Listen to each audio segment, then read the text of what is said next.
saw the doc. How was work today? Oh, very well. Just coming back, just coming back. That's amazing. Yes. Well, a man of your status, you're doing some great work. We're just coming from your office. I saw what you're doing there. All the patients that you attend to on a daily basis. That's a lot of work.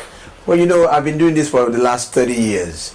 So it's become a part and parcel of me. It's like second nature for you. You don't even think about it. Delivering babies, huh? Absolutely. Birthing people to the world. Yes. Wow. You have some amazing skills. Thank you. I can't do what you do, so you.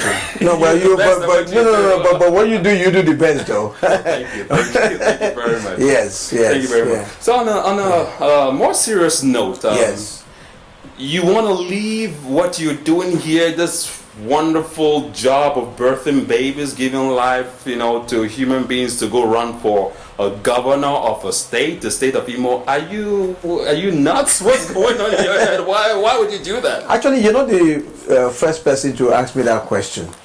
But this is the way I've answered it. Life is of phases. Right. There are many stages in life. You come to a point where you're schooling, trying to prepare for life. Right. You go to all the schooling and everything, then you get all the academic qualifications. That's one phase. Then you enter the job market. True. That's another phase. Right. Then towards the end of that phase, you begin to think, how many more years does one have in this world? Right. When do you begin to live, at least try to leave a legacy? So that when the good Lord calls you, you can look back and said, I'm leaving this behind. Wow. And I'm going happily to my Maker. Right. And that's really what it's all about. I hear everything you're saying. That's very, very that's a great thing you're doing, because I realize, like you said, life is in phases, and for most people that have made it in life, so to say, Yes.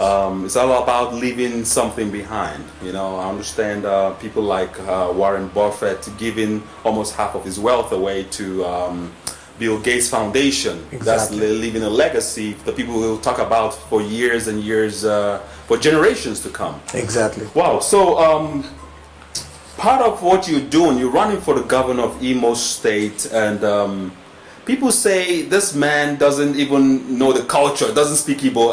Is that true? No. No.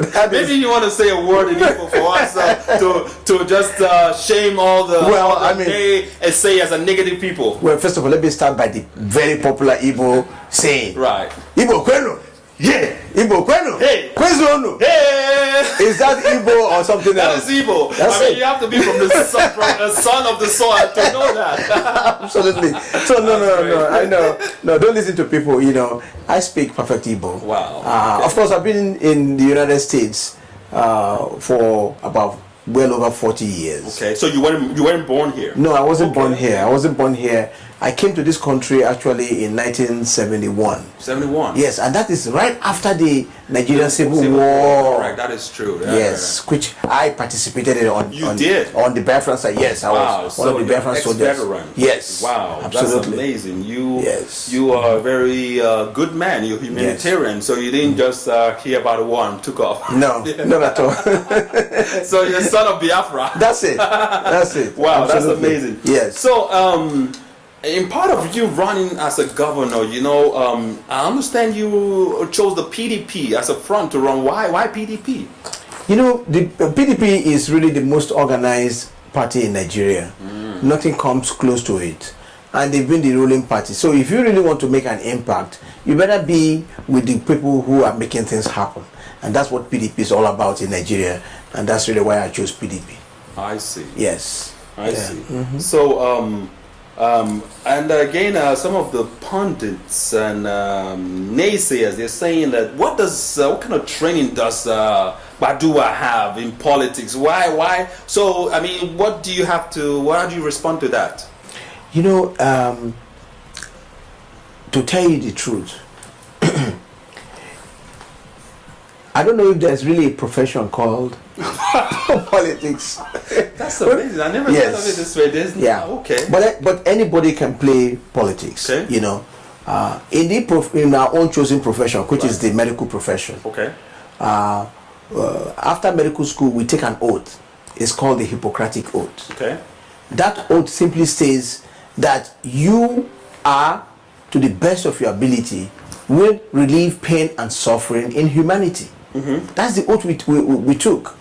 And literally, they're talking about not only physical pain, but mental pain. That means we do not want to see the community in any kind of agony. Right. Now, what more could have prepared you to govern, other than having you have that at the back of your mind? Right, to alleviate the pain, whether it's medical or physical, financial. Pain is pain, and you being a doctor, you understand pain. Yes. Okay, I get it. I see. Yes. Wow, that's amazing. Now, they also say that politics in Nigeria is a very dirty game, and you need to have a lot of money to make any headway. I mean, how do you plan to finance this whole project? Politics in Nigeria is not only expensive but dangerous. Okay. Ike, you might not know, I did this before, 2002. I went to run for the governorship of this same Imo. Wow. Right? Okay. And in the process, in the middle of the night, some bandits came to our house and shot me. I almost died. You know what? I actually read that on the internet. Yes. I understand you were shot in 2003. 2002. Okay, that was the politics in 2002. The election. Okay, good. Okay, thanks for correcting my time frame, my date line here. Now, I mean, after being shot, what possessed you to go back? Are you kidding me? Yeah. If I was shot, I would run away forever. I'm not coming back. And that's correct. That is the passion that I have in me. I really believe that if you have something to offer and you don't make an attempt, to be given the opportunity, then it means that you must have wasted your time and energy in acquiring whatever it is that you have to offer. I've had that passion. Especially my wife and I did the first medical mission in Imo State in I think 2000. In 2000, wow. 2000. Way back then. That is where we were now confronted with the poverty, lack of infrastructure, lack of medical facilities. Or even if you have medical facilities, the people are so poor, they don't even have money to access the medical facilities. Right. That's really what motivated me to go into this. Because governance will take care of the healthcare problems, and at the same time also take care of the social problems that will lead to serious health conditions. That's why I'm in this. Well, you mentioned something. You said something about governance, and that kind of brings me to the next topic that I would like us to talk about. There's a lot of corruption in Nigeria in politics. You already know about that. How are you going to be different? You see, and that is really why I'm going into it. I want to set an example that a politician does not have to be corrupt. And for us to be able to bring Nigeria out of the level in which it is now, corruption has to be tackled headlong. And how do you tackle corruption? It will be by examples. It will be by examples. If a governor of a state now lives above all that corruptive practices, you are showing an example to, first of all, your staff, then to the people that elected you to govern, and by inference, the whole nation will be captivated by it. If you have 1, 2, 3, 4 more governors in that mode, country is changing. Country is changing. Well, that's well spoken. Well spoken.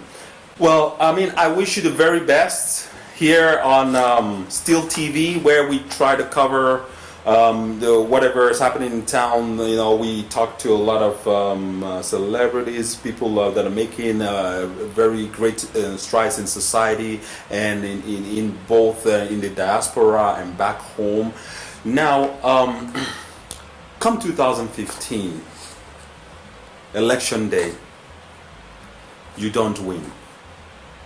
What's next for you? My life goes on. Life goes on. I will find a niche in the society to play another role, another positive role. It's not all about governance. There's so many other things that one can do.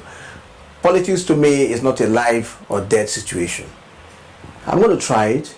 If God willing, I become the governor.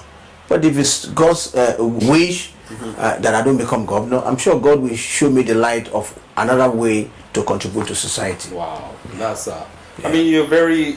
I just love your spirit. You know, the fact that you're not looking at this as a cutthroat, do or die. I must. If I don't win, I'm gonna make sure whoever wins doesn't stay there. I'm gonna try to topple him. No. I love your spirit. That's great. Yeah. Well, how do people get involved? How can people that are passionate like you or want to support you, how can they reach you? How can they be of help to help your cause? Well, you know, we have a website, okay. Julius Kpaduwa 2015. Anybody can go there. You get more information about our campaign efforts. Okay. You get information about how to donate if you want to donate any kind of funds to the campaign, right, which you definitely can use. You know, or you want to donate your time. You want to volunteer your time for us to achieve this governorship bid. Everybody's welcome.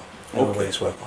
All right. So Julius Kpaduwa for Governor 2015. Yes, it's a website. It's a website. Okay, I guess Google is amazing these days. If we yes. type that in, I'm sure we can find all the information how people can contribute. All right. Once again, this is Ike with STeeLE TV. Stay tuned. Keep watching. And we're going to bring you all the latest juicy details about this wonderful man that's running for the governor of Imo State.